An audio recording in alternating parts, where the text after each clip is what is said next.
Hello friends, नमस्कार। मैं विवेक कुमार एक बार फिर मदर इंडिया एकेडमी में आपका स्वागत करता हूं। आज हम हिस्ट्री के अंदर टॉपिक कर रहे हैं, मिडिवल हिस्ट्री के अंदर मध्यकालीन भारत के अंदर भारत पर अरबी आक्रमण। सबसे पहले अरबी आक्रमण के बारे में मैं बताऊंगा। इसमें हम एक तो मोहम्मद बिन कासिम जो है उसके बारे में पढ़ने वाले हैं, एक राजा अल हजाज था कोई, उसके बारे में पढ़ने वाले हैं, और एक राजा दाहिर था हमारा जो भारत के अंदर मतलब सिंध प्रांत में राज करता था, उसके बारे में हम जानकारी प्राप्त करने वाले हैं।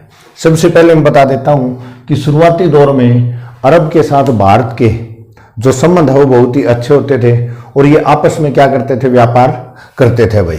और व्यापार के दौरान वो यहाँ से जो भी सामान था वो ले जाकर मिस्र के अंदर, अरबी कंट्री जो थी उनके अंदर, देशों के अंदर, और अफ्रीका जिसको पुराने समय में श्याम देश कहते थे वहां पर बेचते थे भाई। इंपॉर्टेंट क्वेश्चन है, अफ्रीका का पुराना नाम श्याम देश रहेगा भाई, ठीक है। इसके बाद ये भारत से चंदन, मसाला, काली मिर्च, लौंग, कपूर, हाथीदांत और हीरे आदि लेकर जाते थे भाई। कारण क्या है, वहां की अरब की भूमि जो थी वो उपजाऊ नहीं थी, तो ये मतलब पशुओं को पालने में मतलब विश्वास करते थे, पशुपालन वगैरह करके अपना निर्वाह करते थे भाई, ठीक है। और ये बदले में भारत के अंदर शराब, तलवार, खजूर, घोड़े आदि लेकर आते थे भाई। और पुर्तगाली तो काली मिर्च को मतलब क्या कहते हैं, काली मिर्च को काला सोना कहते थे भाई, ठीक है।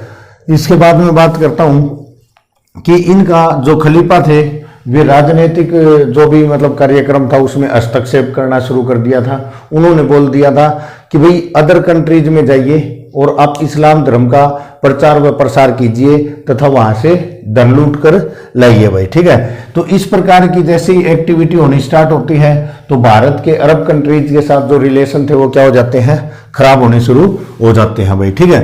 फिर एक राजा था, अरबी राजा था अल हजाज। अल हजाज खलीफा की स्वीकृति से श्रीलंका के साथ मतलब क्या है व्यापार करता था, तब वहां से धन लूट कर लाता था भाई। तो धन लूट कर जैसे लेके जा रहा था तो उसके 8 जहाज सिंध प्रांत में राजा दाहिर की समुद्री सीमा के अंतर्गत मतलब जो है चोर लुटेरे लूट ले जाते हैं। और वो मतलब राजा दाहिर के ऊपर इसका इल्जाम लगा देता है और बोलता है कि ये धन आपको लौटाना पड़ेगा।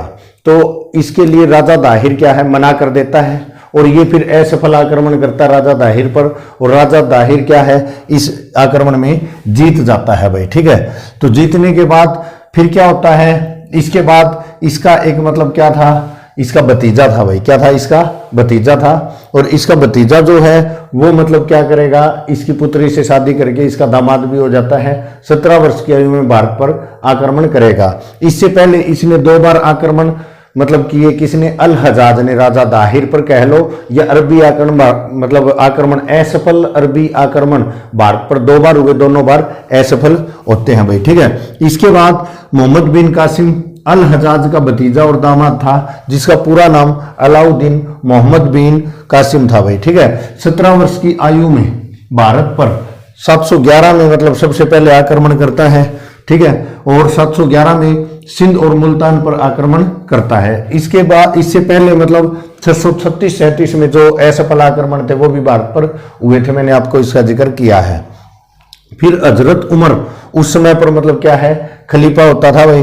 तो भारत से धन लूटने के लिए मतलब जो है ये आक्रमण वगैरह मतलब करते रहते या करवाते रहते थे भाई, ठीक है। इसके बाद देवल और अफगानिस्तान पर मतलब आक्रमण होता है भाई, ठीक है। देवल और आक्रमण पर 711 में देवल पर, 712 में सिंध और नेउन मतलब कौन जीत लेता है आक्रमण करके, ये मोहम्मद बिन कासिम जीत लेता है भाई, ठीक है। यहां पर राजा मतलब दाहिर था, राजा दाहिर को तो ये मार देता है। उसका पुत्र था जयसिंह, उसको ब्राह्मणवाद क्षेत्र जो था वहां पे मतलब ये जो है अपना राज करता था जयसिंह, और ये जयसिंह को इस्लाम धर्म कबूल करवा देता है और जीवित छोड़ देता है। इसके बाद राजा दाहिर की जो पत्नी थी उसको मतलब ये जैसे ही क्या है कि भाई जैसे ये जीतते थे तो उनकी पत्नियों से मतलब दुर्व्यवहार वगैरह करते थे, तो उसने जौहर कर लिया था। तो ये भारत में पहला जौहर था, यानी आग में कूदकर अपनी जान दे दी थी। इसकी 2 पुत्रियां थी, एक तो सूर्य देवी,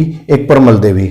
तो इनको मतलब क्या करता है मोहम्मद बिन कासिम अपने साथ ले जाता है अरब कंट्री में, कि भाई ये सोचता है कि जो वहाँ पर मतलब क्या होते हैं, इनके खलीफा होते हैं, उनको पेश कर देंगे और वो खुश हो जाएंगे। तो इससे मतलब वो ले जाता है उनको, और जैसे ही लेकर जाता है तो ये वापिस क्यों जाता है, क्योंकि भारत के अंदर आगे बढ़ने से गुर्जर प्रतिहार वंश था, राष्ट्रकूट था और चालुक्य वंश था, इन्होंने मतलब इसको भारत में आगे आने से रोक दिया था, तो ये वापिस जाता है। इसके मतलब क्या असर होते हैं भारत पर, दिहरम नाम के इसने सिक्के चलाए भारत के अंदर, जजिया कर लेके आ भाई, जजिया कर गैर मुस्लिमों से धार्मिक टैक्स था, ये लिया जाता था भाई, 712 में लेके आया। 1564 में इसको कौन बंद करेगा, अस्थायी रूप से अकबर बंद कर देगा। फिर 1679 में कौन, 1679 में औरंगजेब इसको दोबारा शुरू करेगा, और 1719-20 में मोहम्मद शाह रंगीला, उत्तर मुगल कालीन मतलब एक बादशाह होगा, वो इसको परमानेंट क्या करेगा, बंद कर देगा भाई, ठीक है। तो मोहम्मद शाह रंगीला, इसके अलावा फिरोज शाह तुगलक ने बड़े स्तर पर इसको शुरू किया था भी, लागू किया था। महिला और लंगड़े लूले जो होते हैं उनके ऊपर भी इन्होंने मतलब क्या कर दिया था, बड़े स्तर पर लागू करने का काम किया था। इसके अलावा चचनामा एक पुस्तक है काजी इस्माइल की लिखी हुई है 1214-15 में।